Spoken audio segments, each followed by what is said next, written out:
السلام عليكم ورحمة الله وبركاته. الفاتحة.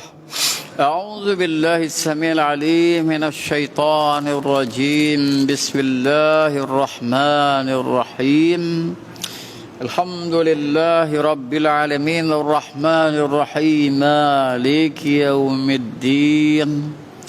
إياك نعبد وإياك نستعين. اهدنا الصراط المستقيم صراط الذين أنعمت عليهم غير المغضوب عليهم ولا الضالين آمين.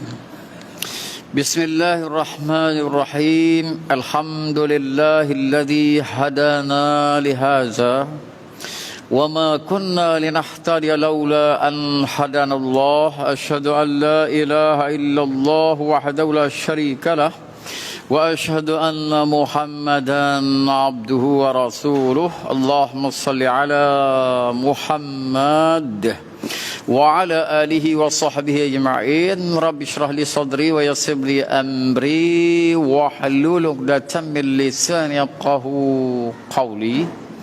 سبحانك لا علم لنا إلا ما علمتنا إنك أنت العليم الحكيم. ولا حول ولا قوة إلا بالله العلي العظيم. ربي زدنا علما وارزقنا فهما. ربي يسر ولا تعسر وتمن بالخير. Alhamdulillah, segala puji bagi Allah yang tidak terhingga kerana Allah SWT telah memberi layanan yang lemah lembut dan terbaik bagi para jemaah semua. Dan saya disebabkan oleh itu empat halangan yang menyebabkan orang yang tak boleh melakukan ibadat. Apa dia para jemaah semua? Tersebut dah. Nombor satu sekali, dunia. Siapa dia boleh melepasi tipu daya dunia? Adalah dia di masjid ni, Al-Fadhil. Ingat tak apa dia? Kenapa? Kemudian yang kedua, tipu daya syaitan. Kita dah tamat dah, alhamdulillah, minggu lepas dengan pertolongan Allah Ta'ala. Tipu daya syaitan, selok belok dia, cara mana kita nak lepasi dia. Dan malam ni kita akan membahaskan tipu daya yang keempat, iaitu hawa nafsu. Hawa nafsu lah masalah yang paling kronik sekali, yang paling payah kita nak melepaskan diri. Sebab apa? Hawa nafsu, Al-Fadhil Ustaz Ahmad kita, gak ayah dia kita dua orang tu, hawa nafsu ni musuh kita sayang. Kita peluk, kita cium dia. Biasa kalau musuh kita tak, betul tak? Tapi hawa nafsu ni musuh, tapi kita selalu sayang kepada dia. Kita tidak boleh berdoa depan Kaabah, malanglah tu qadha. Ni saya kata, ya Allah, ya Tuhanku, kau cabutlah perasaan nafsu makan daripada diriku. Berani tak bila nak berdoa gitu? Malam 21 ke malam 27? Lalu kebetulan malam tu qadha. Tuhan pun cabut hawa nafsu. Balik ke hotel, makanan berapa punya sedap tak makan. Pagi esok sarapan tak makan. Saya yakin 7 hari balik awal. Betul tak? Itu peliknya. Itu nafsu nak orang puan. Kalau Tuhan cabut, menangis habis orang puan seluruh dunia. Itu kita kenapa? Kita tak boleh buang hawa nafsu dalam diri kita. Tetapi kita kena pegang remote control dia. Kita kawal hukum syarak. Sebab hawa nafsu tu, ingat apa dia? Dia macam api. Kalau kecil kita boleh masuk. Tapi kalau besar dengan dapur hangus, rumah pun hangus. Kita tengah tukar-tukar masuk, syahid. Itu kita kenapa? Itulah dia hawa nafsu. Itu. Jadi kita akan bahas dengan pertolongan Allah SWT malam ni. Kemudian Imam Ghazali telah mengarang kita selama 800 tahun lepas. Dia mengarang di Iraq. Nampak dekat dah ni nak letak jawatan masa tu sebagai penasihat tertinggi agama bagi khalifah di Iraq pada masa tu. Dan dia nak balik ke kampung halaman dia, nak keluar dah daripada dunia glamour ni, iaitu kalau kita nak keluar dah daripada, nak letak jawatan dah sebagai menteri agama lah di Iraq pada masa tu. Apa dia bawa khalifah Islam. Sebab dia dah mula nak Ihya Ulumuddin dia karang masa dia tengah muda. Kemudian bila umur dia, ilmu dia semakin matang, Allah Ta'ala dia telah pergi beruzlah di Masjidil Aqsa, Masjidil Haram. buat pembuah masjid besar di tanah Arab. Akhirnya Allah Ta'ala ilhamkan dia karang kita ni. Kita tasawuf yang sedang kita bicarakan ni. Tu kelebihan Hujjatul Islam Al-Imam Ghazali rahimahullah ta'ala. Kemudian wajib di atas anda wahai penuntut ibadat waspada daripada hawa nafsu yang amat menyuruh dengan kejahatan. Sebab tu Nabi Yusuf dikatakan aku boleh selamat daripada godaan orang puang ni. Bukan sebab aku hebat dah. Innan nafsa la'ammaratun bisu'. Nabi Yusuf kata sesungguhnya hawa nafsu tu teramat banyak menyuruh pada kejahatan. Illa ma rahimah Rabbi, kecuali hawa nafsu yang mendapat rahmat daripada Allah SWT. Sebab tu aku dapat melepaskan diri daripada godaan Zulaikha. Al-Fadih, pegawai keuangan kita, ingat senang nak melepaskan godaan daripada Zulaikha. Sebab Zulaikha tu pintu istana dia tak kunci dengan sekuci. Betul tak Ustaz Ahmad kan buat berlagu ke ayat tu? وَغَلَّقَتِ الْأَبْوَابِ. Itu kita kan nampak. Kalau satu pintu babon je. Tapi dia kata situ Zulaikha telah mengunci beberapa pintu. Pintu pula istana, bukan menyeluk pintu rumah kita. Itu istana tadi. Itu kita kan nampak. Lalu dia pun startlah menggoda Nabi Yusuf. Ketika dia menggoda Nabi Yusuf, dia katakan hai talak. Orang tak ada segala pengawal dan dayan-dayan saya telah suruh dia buat kerja masing-masing. Sekarang peluang kita lah nak bercakap-ramah. Apa dia? Itu kita kan apa? Tapi Nabi Yusuf jawab macam mana? Ma'azallah. Aku berlindung daripada Allah SWT, daripada godaan Zulaikha. Sebab apa? Aku tidak akan sekali-kali mengkhianati tuanku, Perdana Menteri Mesir, yang telah mengambil aku, membeli aku ketika aku dilelong jual sebagai anak hamba saya.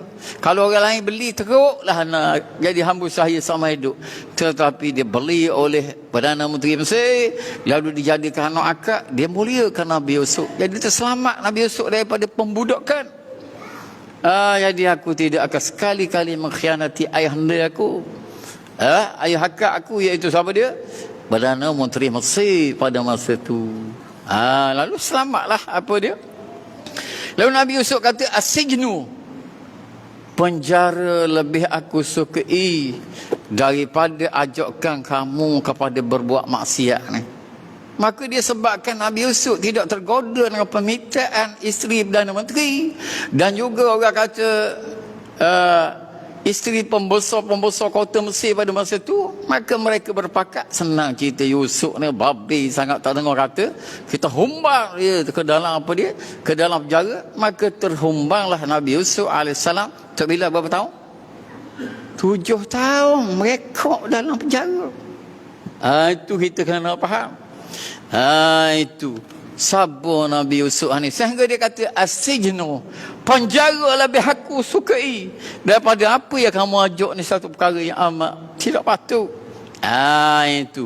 Itu sedikit sebanyak orang kata Tuhan cerita di dalam Quran yang banyak petunjuknya berkenaan bahaya hawa nafsu itu sendiri. Boleh berlaku fitnah, boleh memenjarakan orang tanpa seseorang itu bersalah. Sebab tu kita kena letak. Bukan semestinya orang yang dipenjara itu bersalah. Terkadang dia betul salah, terkadang dia kena fitnah. Sebab Quran telah buat satu surah, iaitu surah Yusuf, menceritakan bagaimana jatuhnya Nabi Yusuf ke dalam fitnah disebabkan oleh perancangan isteri-isteri pembesar Mesir pada ketika itu. Mesir yang sekarang ni ada Al-Azhar, tapi moral dia pada zaman tu amat teruk. Tu baik. Kemudian wajib kata anda wahai penuntut ibadat berwaspada daripada hawa nafsu yang amat menyuruh dengan kejahatan. Semoga Allah memelihara anda dan kami. Amin. Maka sesungguhnya hawa nafsu itu musuh yang paling berbahaya. Imam Ghazali mula nak beri irsyad lah kepada kita ni, tunjuk ajar ya. Iaitu bahaya yang paling payah dihindari. Rawatan nak berobat hawa nafsu ni payah. Apa namanya? rawatannya suatu yang paling payah sembuh, penyakitnya paling sukar dirawati, dan ubatnya paling romek. Bukan semua doktor boleh. Bukan semua orang yang ada PhD agama reti tasawuf kan. Bukan semua orang yang ada PhD usuluddin ke PhD syariah itu orang kata boleh menjadi murabbi yang baik, mursyid yang baik. Tidak. Terkadang dia peng geboh dengan godaan. Nampak kemanisan dunia. Jadi kemudian dia kata rawatan sesuatu yang paling payah sembuh, penyakit yang paling sukar dirawati, dan ubatnya paling romik, mahal pula ubatnya. Oleh itu anda wajib berwaspada daripadanya, dan sesungguhnya kewaspadaan itu perlu diambil perhatian berat kerana dua perkara, pegang baik-baik. Pertama sekali bahawa hawa nafsu itu adalah musuh di dalam diri kita, yang kita tak boleh ambil piang buang. Selama aku tak ada hawa nafsu, nafsu marah tak ada, nafsu nak korang tak ada, nafsu nak harta tak ada, kemudian nafsu nak makan tak ada, jadi pada masa itu hidup lah. Dan ingatlah bahawa pencuri, ingat ni Imam Ghazali nak bagi kita mudah faham. Dia kata pencuri, apabila pencuri dah berjaya masuk di dalam rumah, bahaya pada dia. Bahaya kalau dia orang pencuri masuk ke rumah. Kalau dia duduk bawah rumah, boleh tahkir lagi selamat. Lebih-lebih lagi kalau pencuri itu nama Isa, betul tak? Suami isteri atas rumah khabar Isa masuk dah abang, dia lari kan. Jadi ingat akan kata dia. Medok dia dah masuk nyak-nyak. Macam orang dia mak cili orang mak cili. Sebab tu kita bab itu ni kena jaga sangat. Jadi kata tuan rumah tu dia ceritakan, kita ustaz kalau dekat nak garik dengan orang azan kau tak boleh kita terus keluar. Tapi anak-anak cucu lebih kurang itu ni. Kita terus orang kata katuk rapat. Jadi masa ayah dia pergi bawa motor nak pergi nak pergi ke surau kan. Pencuri yang masuk dalam rumah, bila dia kunci pintu tu, pencuri ada dalam rumah. Tak bersatulah. Ini Imam Ghazali buat contoh. Dan ingatlah bahawa pencuri apabila telah berada dalam rumah, saya payah mencari helah untuk menghalau dia. Dan dia pula kalau dia orang kata terdesak, dia akan agresif, nampak? Dan besar bahaya nak berhadapan dengan dia. Sesungguhnya benarlah orang yang telah berkata, orang kata lagu mana? Satu orang soleh dulu dia suka syair, dengan syair-syair yang boleh memberi tujuh ajar lah kepada kita. Dia kata apa dia? Nafsi ila dharrani da'i tukassiru asqami wa auja'i kaifa ihtiyali min aduwin idha kana aduwi baina adla'i. Tengok. Ini wali-wali Allah belaka ni, dia syair lagu ni. Al-Badi bukan orang biasa-biasa, nampak? Wali Allah. Jadi ilhamkan oleh Allah. Dia kata apa dia? Nafsi ila dharrani da'i. Dia kata nafsuku mengajak kepada perkara yang akan mencederakan aku. Nafsu. Saya kalau anak muda, nafsu apa yang akan mencederakan dia? Nafsu nak lomba motor. Syarat dia pun lain macam, iaitu hendaklah jangan memasang api ketika berlomba. Atau bahaya dah, syarat dia satu. Kedua, hendaklah tidak ada break. Tu dia. Apa dia? Itu disebabkan anak muda ni dia tak boleh orang cabar dia. Dia akan sahut cabaran tadi.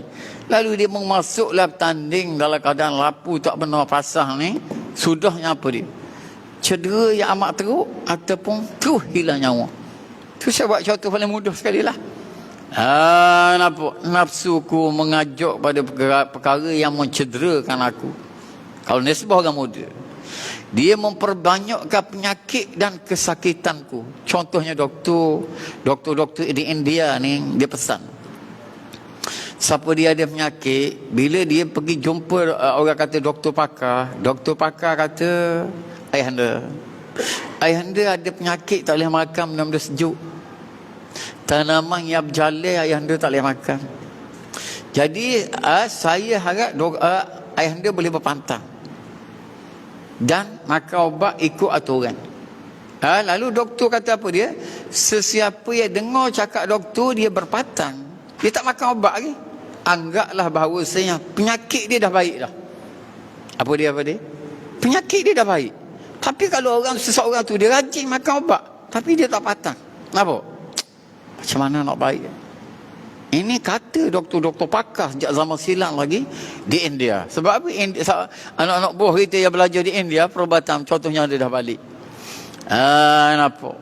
Hebatnya apa? Kalau belajar di Malaysia, kaki tangan hak bukan original buat perbedahan. Tapi kalau di India, ayah kita atau duit, kita pergi beli mayat lah, kerak. Mayat orang, murah dia ni. Al-Fadil. Itu lebihnya orang belajar di India. Selain penyakit banyak. Itu kita hana faham. Dia memperbanyakkan penyakit dan kesakitanku. Kalau tak berpatan, obat mahal macam mana, doktor pakar macam mana, proses nak baik agak lambat. Kemudian dia kata, bagaimana helohku untuk melepaskan diri daripada seorang seteru. Ini nak kita mudah nampak ni bahawa syaitan ni, orang kata musuh dalaman lebih bahaya daripada musuh luaran. Lalu dia kata, apabila seteruku telah berkubu di antara tulang rusukku, mana dekat sangat dah musuh ni. Satu. Yang kedua, bahawa nafsu itu adalah musuh yang kita cintai. Yang saya sebut dia, hawa nafsu adalah musuh yang kita sayang, kita peluk, kita cium dia. Nampak bukan macam musuh lain, kita buang jauh-jauh. Hampir dia kata, sedangkan ini ramai ulama kata ni, sedangkan manusia itu pada kebiasaannya akan buta daripada melihat keaiban kekasihnya ataupun orang yang dia sayang. Contohnya anak-anak lah, kalau ada anak 5-6 orang. Kalau anak hak ayah sayang, banyak buat salah. Ayah mak ada tahu, seakan-akan mata tak nampak. Sebab terlalu sayang apa dia. Nampak. Lalu dia kata, hampir dia tidak nampak keaiban orang yang dia sayang ni. Sebagaimana telah dikatakan oleh orang yang berkata, dia kata apa dia? Walasta tara aiban lizil wuddi wal ikha wala ba'da ma fihi iza kunta radiya wa ainu ridha an kulli aibin kalilah. Ambil satu perkataan Arab. Mata yang terlalu menyayang kepada menyayangi seseorang itu menyebabkan dia ditupu, tak tajam penglihatan dia. Walakinna aina sukhti tubdil masawiyah. Maksudnya, dan anda tidak akan nampak keaiban orang-orang yang anda cintai. Itu bahaya. Terlalu kasih kepada seorang itu, kata ahli ulama, menyebabkan apa dia? Mata kamu buta melihat kesalahan dia, dan telinga kamu tak dapat mendengar apa yang dia beritahu oleh orang. Dan anda tidak nampak sedikit pun beberapa keaiban yang berada pada diri orang yang anda sayang, apabila anda telah menjadi seorang yang amat redha kepadanya. Dan mata yang redha itu pada kebiasaannya kabur dan rabun untuk melihat semua keaiban, tetapi mata yang becik. Nampak? Itu yang pepatah Melayu ada kata, kumang di seberang laut nampak, gajah di hadapan mata tak nampak. Ada nak sama ni dengan syair itu Arab ni. Tetapi mata yang benci biasanya akan nampak segala keburukan seseorang itu, walaupun dia berada jauh daripada tempat dia berada. Maka apabila seseorang manusia menganggap baik semua keburukan yang lahir daripada hawa nafsu diri dia sendiri. Contohnya orang yang tak pergi solat jemaah, dia rasa betul perbuatan ni. Sebab bukan anda tak semayang, anda semayang, tetapi anda semayang di rumah lah. Kenapa? Semayang lewat lah sikit seorang ni, dia rasa dia betul. Sebab sebab hawa nafsu dah pujuk dia. Itu kita kan apa? Sudah pasti hampir-hampir dia tidak dapat melihat keaiban diri sendiri. Sedangkan sudah jelas dan nyata bahawa nafsu jahatnya itu sedang memusuhi dia. Sebab apa? Dia telah meninggalkan sunanul huda. Sunnah kalau buat dapat petunjuk, kalau tinggal akan sesat daripada jalan Allah. Sebab itulah kita beruntung ni, berada di tengah kampung ni, ada masjid tersegar indah, dan dalam masa sama telah dilatih bila-bila yang bertogah sepanjang masa. Maka secara tak langsung Syiah Islam itu orang kata terus berada di kampung ini, secara tak langsung terjauh daripada sesak dan bid'ah. Dah kalau main pakat main di rumah belaka, dia kata tak apalah, Tok Bila, Tok Imam, Tok Bila, Tok Siok ada dah. Lepas dah tu fardu kifayah salat jemaah. Kenapa? Itu sembahyang di rumah sudah. Sesak. Sesak duduk kampung. Kalau dalam mazhab Hanafi dia pegang pada hadis ni. Hadis apa dia? Nabi kata, masa tu Nabi nak sembahyang Zuhur. Nabi nak sembahyang Zuhur, kemudian Nabi tengok, mana jemaah tak ada ni, kata Nabi. Lalu Nabi kata, hamam tu. Hamam ni dalam bahasa Arab, seseorang itu nak buat sesuatu kemudian tak jadi buat sebab ada sebab dia. Nampak? Dia kata hampir-hampir aku nak cari pemuda. Kalau kita cari Tok Bila pergi cari pemuda 5-16 orang. Awak benda pula. Pergi beli kayu api seberapa banyak daripada pembekal-pembekal kayu api di kampung kita ni. Dah nak buat apa gaduh dengan cepat. Aku nak bakar rumah orang yang tak pergi solat jemaah. Ada tu dah hadis dalam riwayat Tirmizi. Tapi kalau baru-baru kita buka kelas, baru-baru ngajar Ustaz Ahmad jawab, mari hadis ni. Takut orang kata, ya Allah, Ustaz dari mana pula string pula, mari orang kata, sehingga orang tak pergi solat jemaah, nak bakar rumah. Jadi fitnah. Tapi saya yakin sini ni orang ngaji lama dah. Daripada masjid orang kata tepi sungai sana, kemudian surau ya tepi jalan tu, saya yakin 30-40 tahun dah lah mengaji. Nampak? Orang lama dahululah. Jadi bila lama mengaji, kita akan jumpa dalam kitab Syarah Bahrul Mazi, syarah bagi Imam Tirmizi, ada hadis. Lalu setelah pemuda semua cari kayu api, banyak lah. Nabi kata, aku nak suruh orang lain jadi tu imam semai Zuhur kali ni.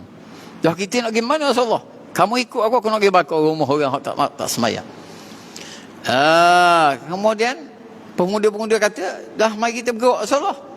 Rasulullah kata tak boleh. Tak boleh pula nak bakar rumah orang tak semayang. Berapa pula? Kerana di dalam rumah tu ada orang yang tidak berhati solat jemaah. Orang terlalu tua, orang sakit, kanak-kanak, wanita. Betul tak Pak Adi? Jadi sebab seorang tak semayang, habis orang tak boleh berlindung. Sebab nyamuk sekor, itu kita kena apa? Tak boleh.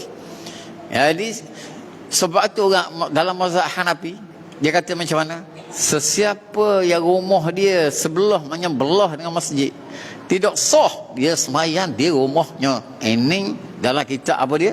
Fiqh Hanafi. Imam nombor 1 dunia.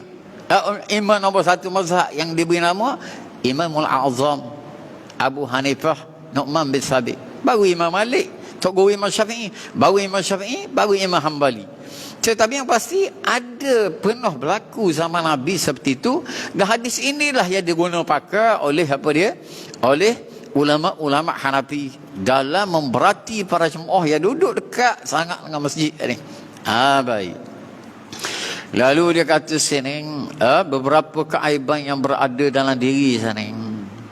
Maka apabila seseorang, manusia menganggap baik semua keburukan yang lahir daripada nafsu dia dah pujuk, betul tak?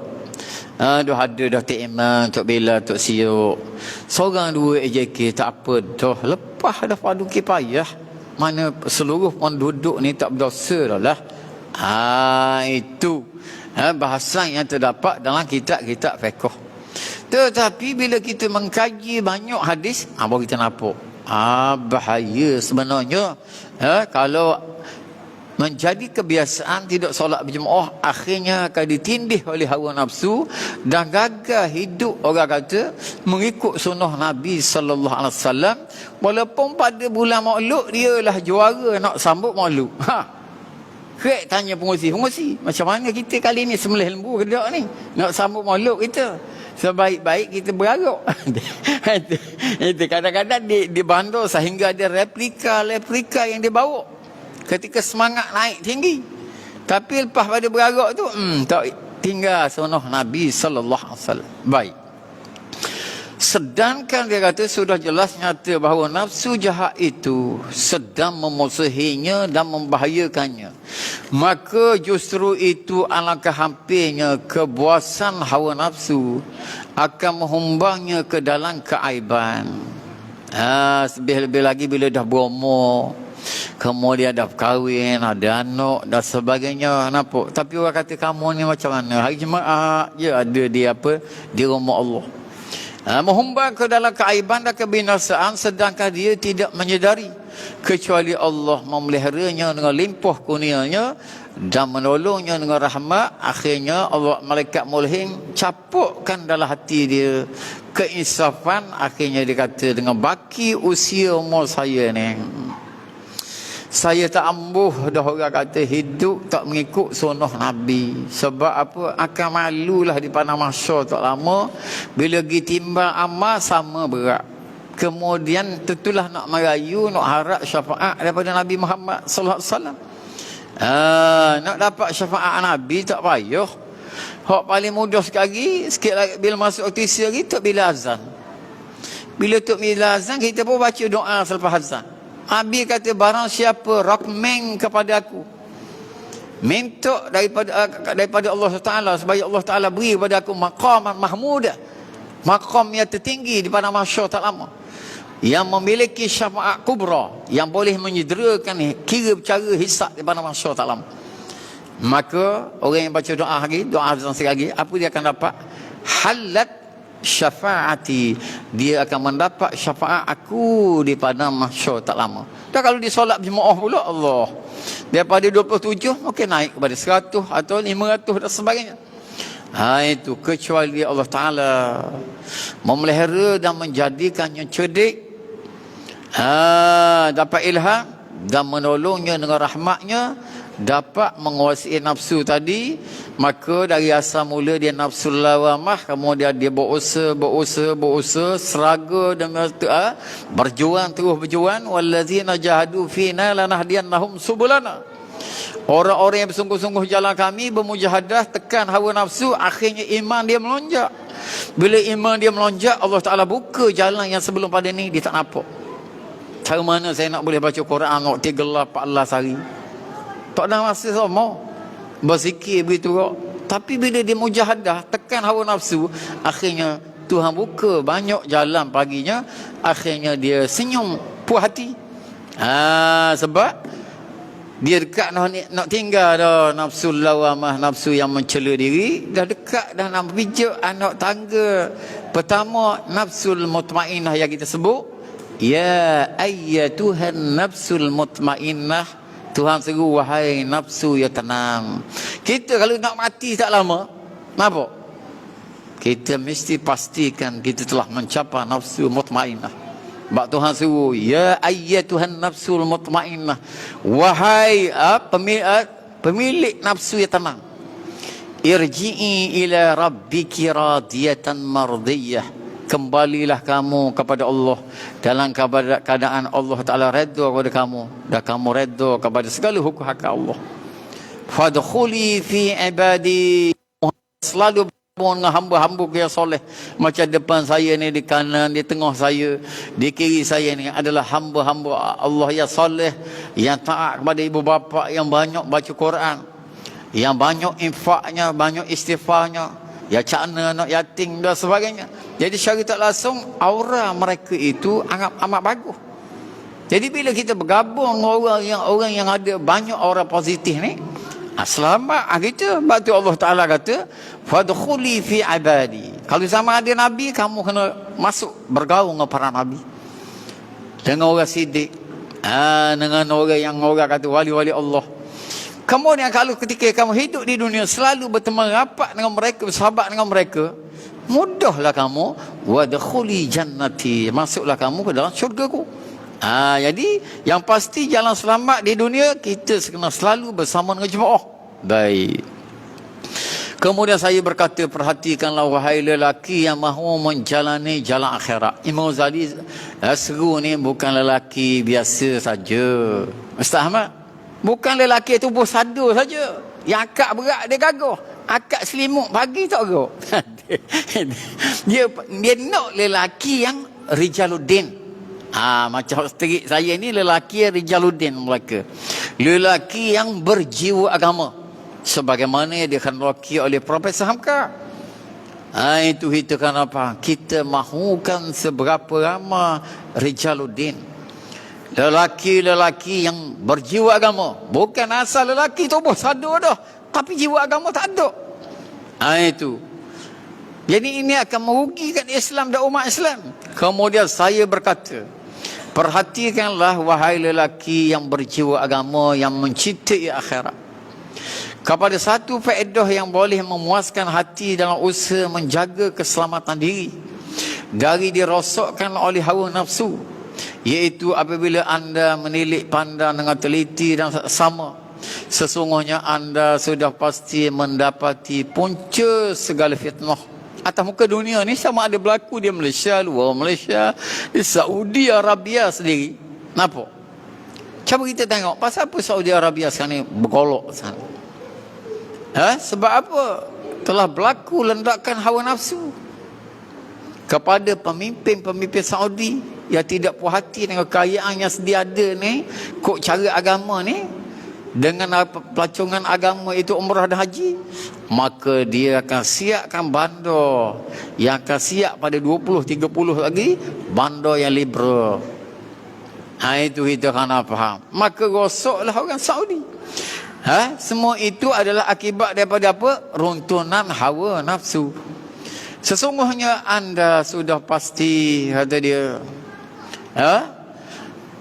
sesungguhnya anda sudah pasti mendapati punca segala fitnah, punca segala keaiban, punca segala kehinaan, punca segala kerosakan, dosa yang telah jatuh menimpa pada seluruh makhluk, start pada anak Adam hak baloh dulu, Habil dan Qabil itu diri, kemudian orang sesak zaman Nabi Nuh dan Nabi Lut, sehingga zaman kita sekarang ni angkara siapa?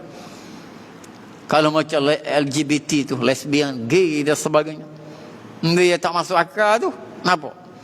Tapi negara yang nombor satu meluluskan orang lelaki kahwin lelaki, perempuan kahwin perempuan, negara mana Ustaz Ahmad? Belanda 30 tahun lepas lulus dah. Boleh kahwin, kemudian dia ambil surat dia mau kamu. Tetapi Presiden Amerika tak sanggup. Punah Presiden Amerika kata, kamu kahwin lelaki sama lelaki, puan sama puan, dah mana askar kita nak buat pertahanan negara? Apa dia? Teruk Amerika tak saing, tak lulus undang-undang. Belanda ke depan pada orang lain. Ini tunggu masa lah tenggelam. Negara dia tu akan tenggelam. Begitu Malaysia kita. Saya takut tu kalau tempat apa dia, mukhannas. Arab kata pondang-pondang ni, mayah-mayah ni panggil apa dia? Mukhannas. Nabi suruh keluar daripada rumah kalau ada hak jenis lagu tu. Kenapa? Apabila penguasa tahu tempat-tempat yang selalu jadi orang kata tempat dia orang landing ni, 40-50 orang duk tahan orang tengah-tengah malam tu, tapi dia tak pergi cegah. Maka hadis riwayat apa dia, Imam Ahmad dia kata, hampir-hampir Allah SWT mengumumkan, orang kata meratakan bala atas masyarakat yang ada kelompok tadi. Sebab apa? Telah diketahui oleh pihak berwajib, pihak berautoriti. Kalau kita orang kampung tahu dan pihak berwajib tak tahu, selamat lagi. Sebab kita tak ada kuasa. Sebab Nabi kata, man ra'a minkum munkara, sesiapa di kalangan kamu melihat kemungkaran, apa perlu buat? Falyughayyir biyadihi, hendaklah dia mengubah dengan tangan dia. Tangan maksudnya kekuasaan. Kita tak ada kuasa. Kita hanya ada pembesar suara. Kalau kita tegur pun, di mana Ustaz Ahmad? Tegur atas mimbar. Betul tak? Tapi kita sebut dah sebelum pada ni, seorang imam, orang kata di Saudi Arabia, dia tegur orang kata konsep pergaulan bebas tu, akhirnya dia ditahan. Kemudian dia bicara, akhirnya 10 tahun masuk penjara. Ada imam-imam dia Masjidil Haram. Jadi jangan kata imam-imam orang kata di Saudi Arabia tu tidak menegur kemungkaran yang ada di dalam masyarakat, tapi dia ambil peringkat kedua sebab tak ada kuasa, hanya guna speaker je lah. Jadi Fa in lam yastati', kalau dia tidak mampu bercegah dengan tangan dia sebab dia bukan ada kuasa, fa bilisan ni, dia cegah dengan apa dia? Dengan lidahnya. Kemudian kalau dengan lidah dia tak ambil resiko juga, bahaya macam tadi, 10 tahun. 10 tahun tu ringan lagi. Saudi dia cara dia kalau kesalahan berat, dia tak main penjara dah. Akhirnya apa dia? Dia akan pancung. Itu beratlah, jadi macam Imam Nawawi pula dah. Nampak? Jadi dia pilih, orang kata pilihan yang ketiga. Fa in lam yastati', bila tengok kemungkaran, fa bi qalbi. Dia tak puas hati, dia marah di dalam hatinya. Jadi kalau dia telah marah dalam hati, tengok kemungkaran tadi, kemudian kalau ada lagi pilihan keempat, maka pilihan itu adalah tak betul dah. Sebab apa Nabi kata, walaisa wara azalika khardalin minal iman. Siapa dia yang melihat kemungkaran kemudian dia tak marah, tidak berbaki lagi iman walaupun sebesar biji sawi. Itu pilihan. Jadi kita hak ada dalam surahnya, hak terbaiknya, pilihan yang keberapa dia tak pilih? Yang ketiga lah. Itu kita kena faham, betul tak? Kalau yang kedua tu resiko dia boleh tahan juga tu. Itu kita kena faham. Tapi jangan sampai pilih yang keempat. Kalau pilih keempat nak jumpa dengan Nabi tak malu. Itu Nabi katakan, kamu biasa dengar kuliah dah kan? Man ra'a minkum munkaram. Sesiapa saja yang melihat kemungkaran, falyughayyir biyadihi. Itu suruhan. Hendaklah dia cegah dengan tangan, penguasa-penguasa. Kemudian dengan lidah, alim ulama, khatib dan sebagainya, pakar-pakar motivasi. Kemudian orang macam kita dia pula, apa dia? Fabi qalbi, dengan hati. Baik. Lalu dia kata sama ada datang daripada hawa nafsu sahaja atau dengan pertolongan atau penyertaan dan bantuan dia. Banyak pembantu-pembantu hawa nafsu ni. Kemudian seterusnya, maka awal-awal maksiat yang penderhakaan terhadap Allah Ta'ala adalah datang daripada iblis, sebab selepas ketetapan qada Allah yang terdahulu di azali, ialah hawa nafsu yang timbul daripada perasaan takabur, membesarkan diri hingga engkar kepada perintah Allah. Bila Allah Ta'ala kata usjudu li adama, hai segala makhluk yang telah aku ciptakan sebelum Adam, sekarang aku dah buat Adam, usjudu li adama, tolong sujud hormat kepada Adam. Fasajadu illa iblis, maka sujud segala makhluk itulah ada pada masa itu kecuali iblis. Aba, dia enggan. Wastakbara, kemudian dia takabur. Wa kana minal kafirin, dan jadilah dia termasuk orang-orang yang kafir. Itu mula. Tapi dia takabur, dia enggam dan takabur tu, pencetusnya dari mana? Pencetusnya ialah hawa nafsu membesarkan diri. Nampak? Enggan bersujud hormat bersama para malaikat kepada Nabi Adam AS, dan perasaan hasad deki terhadap kemuliaan yang dikurniakan oleh Allah kepada Nabi Adam. Kemudian timbul pula penyakit baru, iaitu dia dah jealous, dia dah deki kepada Nabi Adam AS. Lantaran nafsu-nafsu jahat tersebut telah mencampurkannya ke dalam lautan kesesatan sehingga ke hari ini. Dia pernah pergi jumpa Nabi. Dia kata, ada ke tak lagi peluang untuk aku taubat setelah aku membersih hadang dahulu? Nampak? Lalu Nabi kata, nanti aku tanya kepada Allah Subhanahu Wa Taala. Lalu akhirnya Allah Ta'ala mewahayukan kepada para Nabi itu, suruh syaitan pergi sujud hormat ke kubur Nabi Adam. Ingat ke dia nak sujud hormat ke Adam? Dia kata, kalau masa Adam hidup depan aku tak sujud, tak kubur dia aku nak sujud. Lagi koman. Jadi buat hasil, sudahnya tak taubat juga sehingga ke hari ini. Itu kita kena faham. Lantaran nafsu jahat tersebut telah mencampurkan dalam kelautan kesesatan, lalu ditenggelam lemas istighraq di dalamnya buat selama-lama. Selepas ke yang lama sebelum daripada tu, masa dia bernama Azazil, tak kena laknat, tak kena kutuk lagi. Sebelum pada tu, kata Imam Ghazali ni, syaitan itu telah, orang kata, beribadat kepada Allah SWT lama mana? Imam Ghazali kata 80,000 tahun sebelum pada Adam dibuat tu, Azazil ni, iblis ni, dia dah sembah Allah dah. Tapi start pada diciptakan Adam, kemudian nak latih Adam jadi khalifah, suruh sujud hormat, dia lawan. Jadi sia-sia ibadat dia selama 80,000 tahun. Sesungguhnya sangat besar bahayanya hawa nafsu itu. Andainya di sana tiada dunia. Ini perkataan Imam Ghazali yang amat dalam, yang amat halus ya. Sesungguhnya sangat besar bahaya hawa nafsu itu. Andaikan di sana tiada dunia. Dunia tak ada goda kita. Tiada makhluk. Tiada syaitan yang mari hasuk kiri kanan kita. Pagi, petang, siang, malam. Cuma kita ada musuh hawa nafsu. Bahaya dah. Sememangnya hawa nafsu dengan keangkuhan takabur, gahasak dekinya, tetap melakukan apa yang telah dilakukan terhadap iblis. Iblis jadi sesak tu, angkari dia hingga menjadi kufur dan kafir lantaran tak mau taat kepada perintah Allah dengan dorongan hawa nafsu, takabur dan hasad. Na'udzubillahi min zalik. Kemudian lihatlah pula kepada dosa Nabi Adam AS dan isterinya Hawa AS. Hawa nafsu telah mencapak keduanya ke dalam perbuatan yang dilarang dengan memakan buah larangan tu bila syaitan pagi, petang, siang, malam duduk kabur di Adam. Aku rasa banyak kali dah aku mari nasihat kamu. Kenapa? Mengapa kamu tak ambil kecak sikit, rasa sikit buah tu, buah khuldi tu. Jadi kalau kamu tak makan selepas pada ni, aku tak mari dah jumpa kamu. Ustaz Ahmad. Kemudian syaitan pun menangis dan bersumpah. Bila syaitan menangis dan bersumpah, kita manusia tak boleh kalau orang kata beritahu dia ni sungguh-sungguh nasihat kepada kita, kemudian dia buat mengalir air mata. Macam mana kita? Bisik lah kita dengan isteri. Aku rasa orang ni betul ni.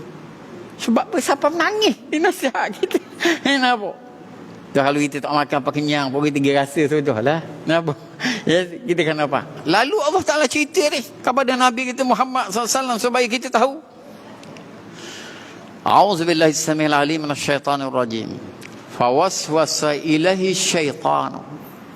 Qala ya Adam hal adulluka ala sajaratil khuldi wa mulkin la yabla. Tengok. Tengok cara dia masuk waswah. Dia kata lagu mana? Dia kata kemudian syaitan mewaswahkan kepada Adam, dia pergi berulang kali. Bisikan tipu dayanya, dia kata wahai Adam, adakah kamu mahu, tidakkah kamu suka saya tunjukkan kepada kamu satu pokok yang kalau kamu makan kamu sihat semua, tak sakit-sakit. Dan kalau kena gaya tak mati-mati kamu. Tu dia. Sebab tu dia tambah lagi. Kalau kamu rasa sikit, makan sikit, tubuh kamu akan kekal sihat.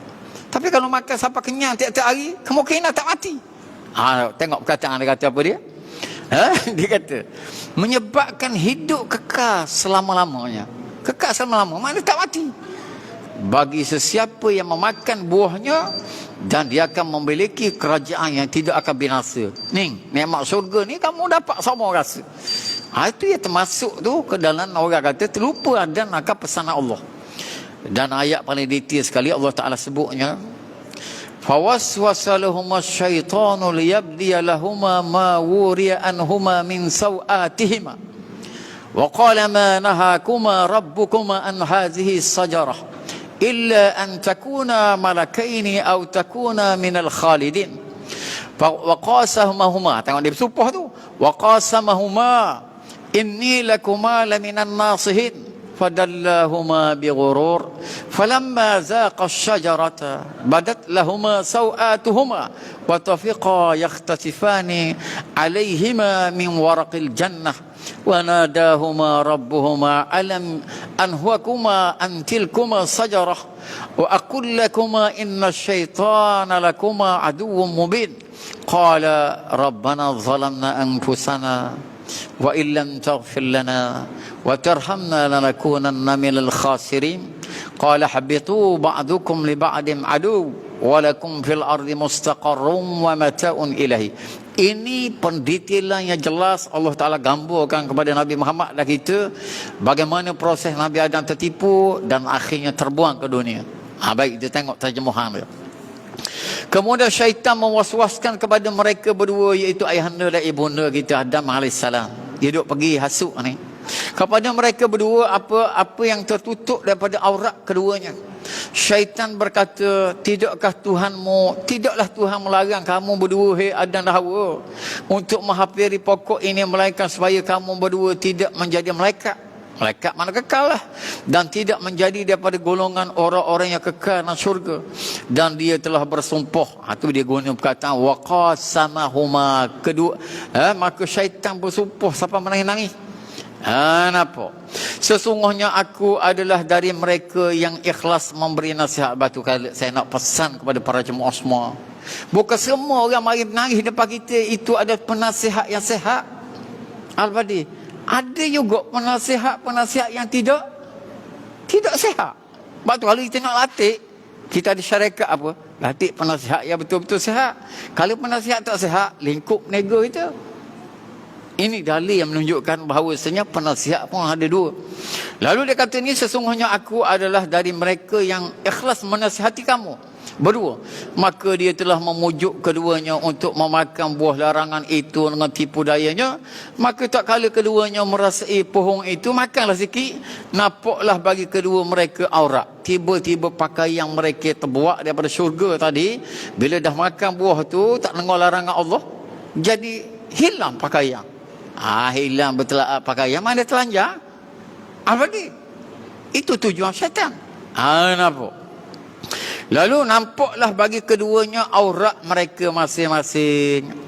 Bila nampak aurat tak bagus dah lah, malaikat ramai dalam syurga. Lalu mereka pun bersegeralah pergi ambil daun, apa dia, tudung aurat tadi. Mulalah mereka itu menutupi dengan aurat mereka itu dengan daun-daun di dalam syurga. Kemudian dengar dah suara kemurkaan Allah.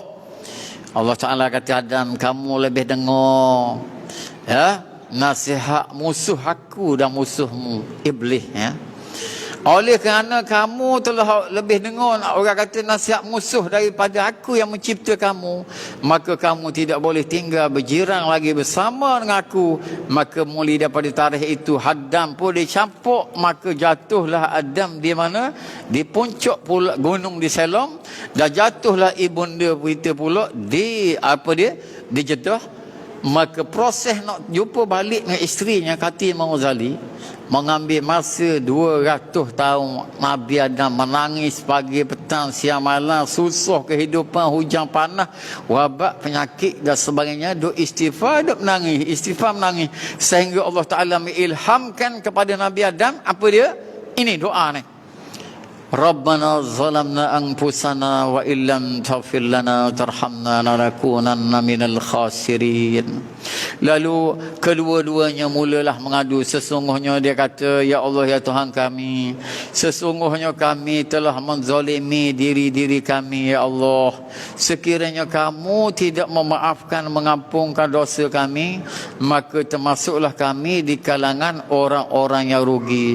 Maka bermulalah episod Nabi Adam yang asal mula hidup tidak ada kesusahan dalam syurga dan beradalah di dunia dengan segala kepayahan sehingga ke masa yang kita sekarang ni penyambung bagi zuriat Nabi Adam ni. Maka hendaklah senantiasa waspada dengan tipu daya syaitan. Yang baik itu daripada Allah Subhanahu wa taala. Wabillahi taufiq wal hidayah. Wassalamualaikum warahmatullahi wabarakatuh. Wallahu a'lam. Astaghfirullahalazim. Astaghfirullahalazim. Allahumma shalli ala Muhammad. Masyaallah, masyaallah. Astaghfirullahalazim. Astaghfirullah. Masyaallah, masyaallah, anak-anak surga. Apa basuh? Siapa tu jatuh kat air ni? Bukan basuh. Tolong jatuh kat air.